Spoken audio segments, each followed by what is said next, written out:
Hi, it's Annette Compo. Welcome to the next episode of Opening Doors with Annette Compo. Today, I have the pleasure of introducing Rachael Rose. Hey. And Rachael Rose is from Thistle Rose. And we're going to talk a little bit about her community involvement, about Thistle Rose, what's going on. So without me telling your story, because we've been friends forever, tell us a little bit of where Thistle Rose came from. I shall. But first, thank you so much for inviting me on. This is a joy, and I'm so glad we've been friends for so long because now you get to witness the growth and next level. So, And honestly, before we even start as well, I first have to say thank you so much because you're also the vocal coach for my 14-year-old daughter, Jules. And so thank you for that because there's nothing when you have a friend that's a friend, right? Mm-hmm. But then when you take that friendship to the level that you're impacting their family, it not only deepens the relationship, but it's just so nice to know that someone's out there, got your back, has your family's back. And so thank you for that as well. Oh my gosh, you're very welcome. It's my honor. Jules is amazing. And I'm so glad to get to work with her. That's actually a great segue because Thistle Rose was born, it's probably been around for, I don't want to say how many years, but a long time, ladies of an age and all. But the endless age. The endless. That's what yes, we've we are arrived ageless. Yes, yes, okay. yes, of course. Fine wine and only getting finer. Yes. But for me, I grew up studying piano. I started piano lessons when I was 4. My parents were divorced, but both musicians, so music sort of just runs in my blood. And my mom used to play for a little opera company called Piccolo Opera Company way back in the day here in Michigan. And she would take me when I was just a tiny baby and set me in my bassinet, like whatever those rocker. Sure. I don't know what it is. It's not a bassinet. They've changed. Yeah, they are. No, but you know absolutely. what I mean. So she would set me on top of the piano for rehearsals. And so Amazing. it was, I was a baby in rehearsals.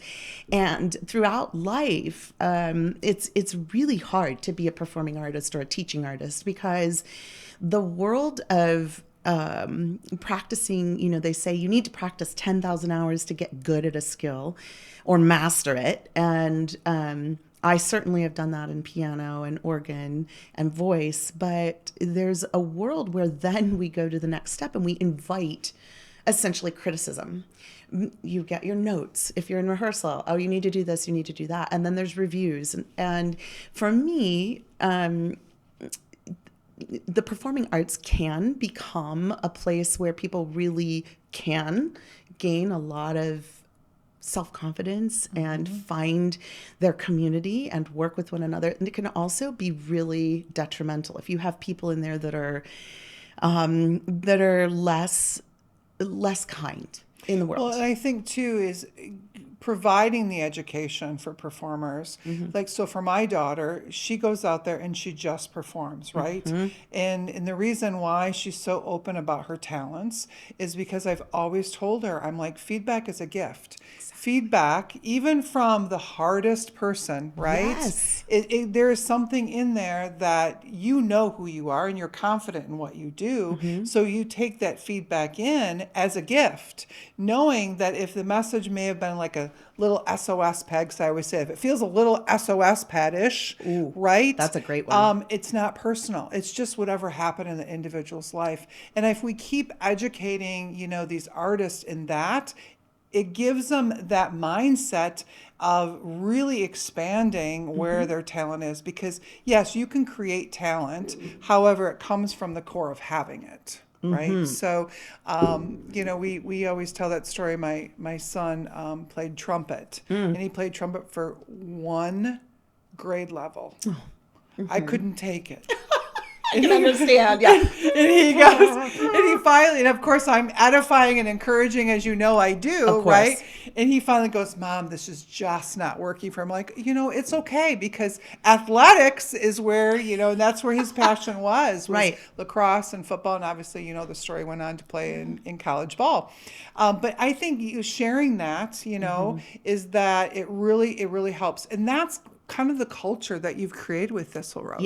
Yes. I never wanted anyone to be told well, let me finish that thought. I never wanted anyone to be told they couldn't do it or they weren't good enough. And I personally have been told those things, or you'll never be as good as, and that's devastating. It's devastating to an adult, let alone a teenager or younger. Well, it's just like squashing the talent, yes, right? exactly. And then all of a sudden their authenticity doesn't shine any longer of the talent that was given to them. Exactly. Their authenticity, their joy, their playfulness. And if they're afraid of failing or afraid of judgment, they're not even going to try. Eventually you stop trying. So the ethos and the culture and the philosophies of myself and Thistle Rose is no performer left behind. No one is going to be told you can't do it or you're not good enough. We have groups and classes that actually say, come as you are, any skill level, any background. If you don't know how to read music, that's fine. We'll teach you, or you'll get along. You have friends. It's a whole community, and it's expanding now for no theater, no group of artists left behind, because there are so many artists and theaters and community theaters out here doing a thing.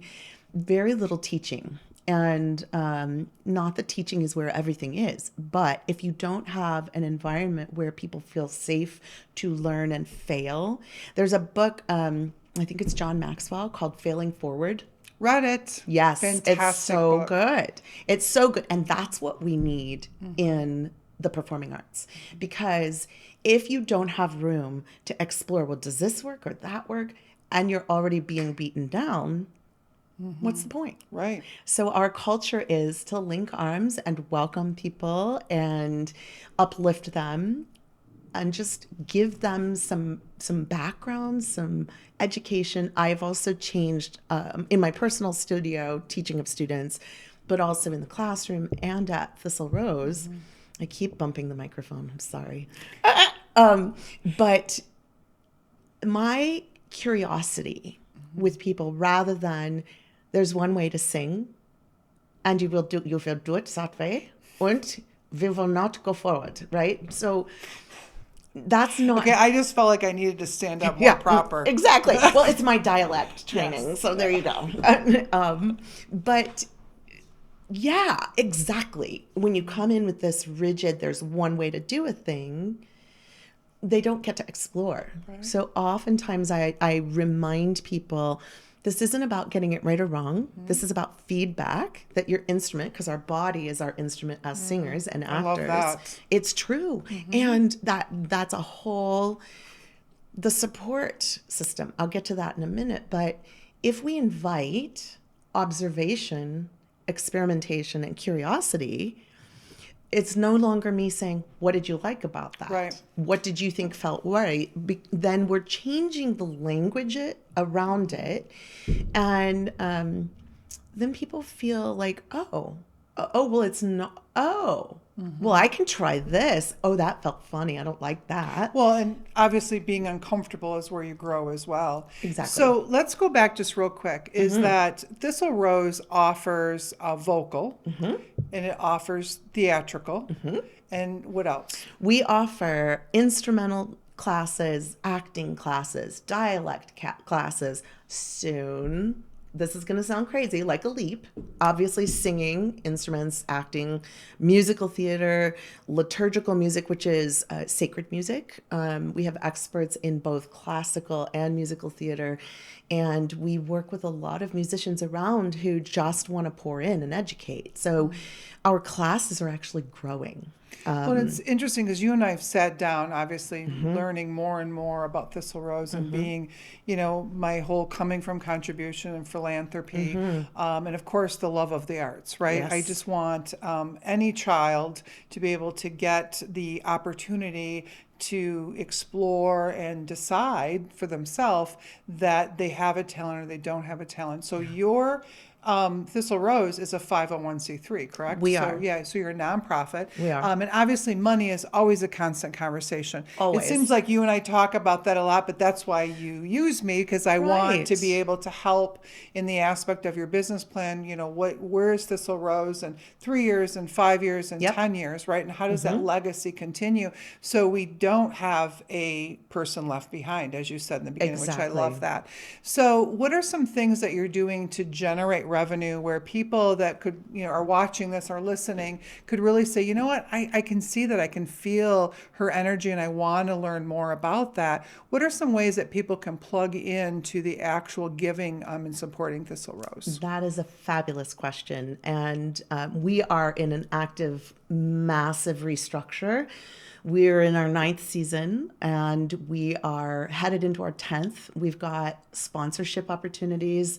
We need equipment. We need a brick and mortar. And if people can't, even $1 helps. You could sponsor a student to take a class, because our mission, one of our core values is that there should not be any cost barrier to entry. We are coming up on a big concert, and it's going to be at Wayne State University. Well, tell us more. What date is it? It's May 17th. Can't forget that date. It's your birthday. We might even just have to sing happy birthday to you. I mean, that would be so fun. A whole audience full singing. That would be super fun. So where would they go to buy these tickets? We'll put it on the website, or we'll put it on the podcast. They can get it onto your website. But ticket sales are open now. Ticket sales are currently being developed because I just got the news on Tuesday. Love it. So this is brand new, hot off the presses. Love exactly. So when are ticket sales going live? They will probably be live in 2 weeks. Okay. And we are. So by the first or second week of March. Yeah. Yes. Okay. Exactly. So we get to work with Wayne State. They're going to be facilitating our ticket sales for us. It's a gorgeous multi-million-dollar building. The Maggie LSC Department of Theater and Dance at Wayne State University is sponsoring Thistle Rose. And it just is like divine intervention all the way. So many of our students at Wayne State and alumni and dancers and staff and faculty from Wayne State are working on this program because so many of us are just like, hey, come do this really exciting concert. It's a collaboration. It's absolutely. And at a university that's in Detroit, Urban University, it's such a testament that Thistle Rose is able now, because I'm going to be an alum by that point, but we're pouring back into Wayne State, back into Detroit, which is one of our core values as well, is to uplift the communities around us, make the arts available. So tickets will be available in just a few weeks, and Thistle Rose needs help for infrastructure costs, which is not the fun stuff to donate to, but if you want fun stuff to donate, or you can purchase an ad, we have those forms available. And my production manager, Justin Bajea, also a Wayne State alum, he is handling all of that. And that email would be info@thistleroseacademy.org. And he can get the ad information over to them. It is a very beautiful concert. It's called Songs for Our Shared Home. And it's featuring Misa Gaia, which is Earth Mass, by Paul Winter. And we have what started as my friend Michael Catapodis, also a Wayne State alum and a U of M alum. Wow. Yeah, he is the director. It's like the who's who. It is. It's the who's who of up and coming in the arts in Detroit area. And he said, I really want to do this. And I said, okay, I'll be the producer, because I'm usually doing all the creative things. And I said, let me produce. Here's Justin. He can be the production manager. And it's grown. So we have the ballet students involved. We have Tosangana, which is our African diaspora dancers involved. And we have pit musicians from all around southeastern Michigan. A pit musician for this engagement is going to be something like $450. So if somebody really wanted to pour in, sponsor a pit musician. Or if you want to find a way to, hey, we don't have $450, $50 takes care of 3 dance classes for someone. And that's manageable. If you can't do that, $20 is a dance class or a Pilates class. And Pilates is the other certification I'm working on purposely, so that I'm a holistic teacher, an artist, which is, we have to take care of the whole person. Right. We are always looking for grant opportunities, but as I said, I mean, it's been a labor of love for a lot of years for me. And Thistle Rose Academy of Arts is now headed into redoing our business plan, redoing our infrastructure so that we have everything in place to be able to apply for foundational money, to be able to take this to the Fisher. That's a dream of mine. Like, I want to do a gala at the Fisher. Love that. On their stage, benefiting Thistle Rose so that we can keep doing what we're doing, and St. Baldrick's Foundation, which is children's cancer, a cure for children's cancer research. Right. And I think it's so interesting is that if you go back to the nonprofits that are started, the biggest challenge that they have is to kind of get over that hump, right? Of going from conceptual, of the concept of what the mission vision is to the actual funding of it, right? Yes. And so this is why I wanted you on the show and the podcast, because I really believe, obviously we've talked and shared my passion for the fine arts and supporting it. And if we don't get the information out there about what you're doing, so first off, thank you so much, because getting children in the ability of their talent in a place where it's not based on economic need, it's huge, because now it levels the playing field for everybody. Exactly. And that's really where the mission, vision, the core of Thistle Rose is, in the heart that Thistle. So providing the ability for people to have that. Thank you so much. And of course, if you've thought about supporting the fine arts, even just simply, as she said, in 2 weeks, tickets are going to be on sale, buying a ticket, or maybe even just sponsoring a pit, pit musician. Pit musician. I've never heard that, but I know exactly now you know who what that is. is. Yeah, we're the ones that sit down on the pit. That's exactly. I'm always like, they're far down there. Yes. Or, maybe just sponsor a vocal lesson or an instrumental lesson. Yes. But thank you so much for being on the show. And for you, I give you a call to action, because fine arts are an absolute critical piece to the foundation in the development of our future leaders. So please reach out on the podcast. Make sure that you go to the website and support Thistle Rose. See you on the next episode.